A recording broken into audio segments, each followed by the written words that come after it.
სამების საკათედრო და სიონის საპატრიარქო ტაძრებში ილია მეორესთან გამოსამშვიდობებლად დღეს ადგილი მხოლოდ ქართული ოცნების ლიდერებისთვის მოიძებნა. არც ერთი პოლიტიკური ლიდერი ერთი სხვა პარტიიდან ტერიტორიაზე არ დაუშვეს.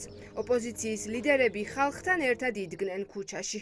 ჩვენ ხედავთ როგორი ეროვნული ერთობაა და ეს შეძლო კათოლიკოს პატრიარქმა, მისმა უწმინდესობამ და მე ვისურვებდი, რომ სწორედ ეს ერთიანობა ყოფილიყო საქართველოს დიდი აღშენებლობის ფუნდამენტი.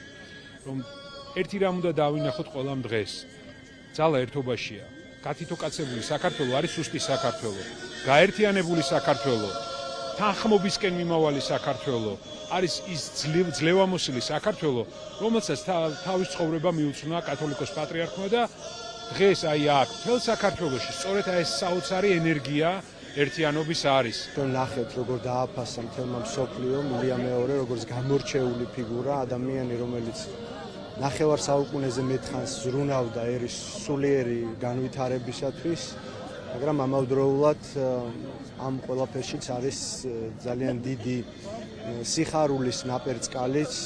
ილია მეორე ყველა მორწმუნისთვის კვლავაც რჩება იმ ქვეყნიდან, იმ ქვეყნიური არამატერიალური სამყაროდან საქართველოს და ქართველი ხალხის მეოხი.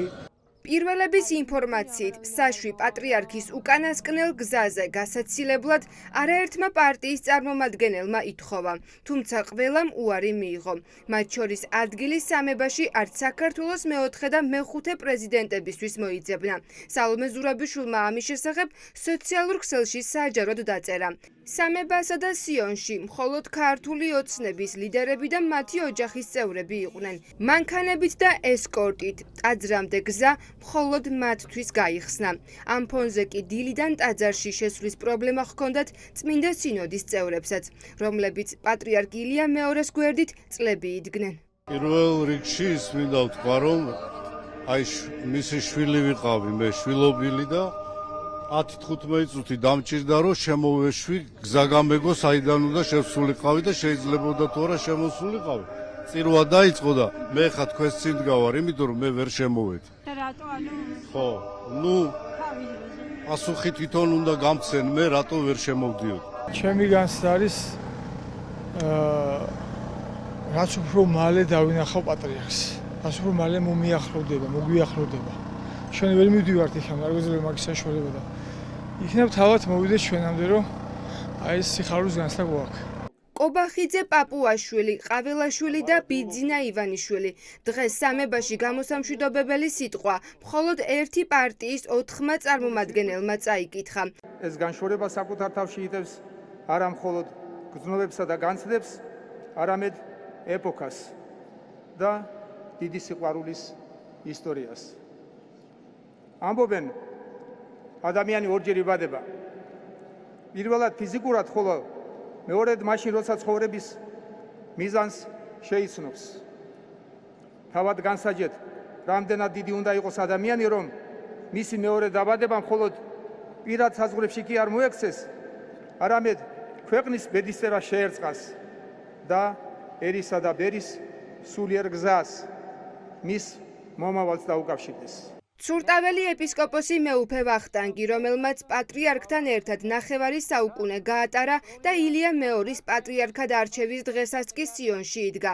წმინდა სინოდის წევრი მეუფე ზენონი, რომელიც წლების განმავლობაში პატრიარქის უახლოეს გარემოცვას წარმოადგენდა და მისი ჩართულობით გაფორმდა კონკორდატი 2002 წელს სახელმწიფოსა და ეკლესიას შორის. არქიმანდრიტი დავით ჯინჭარაული, რომელიც პატრიარქთან ერთად ცხოვრობდა უკანასკნელი წლების განმავლობაში. ეპისკოპოსები და მღვდლები, რომლებსაც უწმინდესზე გასახსენებელი ბევრი აქვთ, დღეს მათთვის მიკროფონი არ დაუთმიათ. მოქალაქეები ისმენდნენ, როგორ კითხულობდნენ პოლიტიკური ლიდერები გამოსამშვიდობებელ სიტყვას. როდესაც ფიქრობ პატრიარქზე და მის მოღვაწეობაზე, ახსენდება კიდევ ერთი სიტყვები დიდი ქართველი პოეტის იმავე ლექსი. გაშალა ველი ელმანიამა და მელანდება მის წიაღში, ოხუცი მამა, სასხლავით ხელში, დადის ვენახში. ჩვენს მეხსიერებაში სამუდამოდ დარჩება ოხუცი მამის ეს ხატება. ბევრჯერ გაგვახსენდება უწმინდესი და უნეტარესი ილია მეორე როგორც მოხუცი მამაულის მისთვის უძვირფასეს ვენახს, როგორ ევლება თავს დედა ეკლესიას, თავის სამშობლოს და თითოეულ სულიერ შვილს. ჩვენ გვყავდა სიყვარულის პატრიარქი, მისი დაუღალავი მხადაგებელი.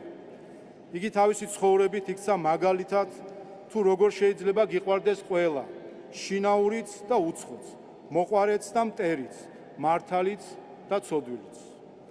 მან შეძლო შეუძლებელი, როგორც ქრისტიანმა აღასრულა ქრისტეს რჯული, როგორც ბერმა დაიცვა აღთქმა, როგორც პატრიარქმა ზიდა თავისიერის უმძიმესი ჯვარი.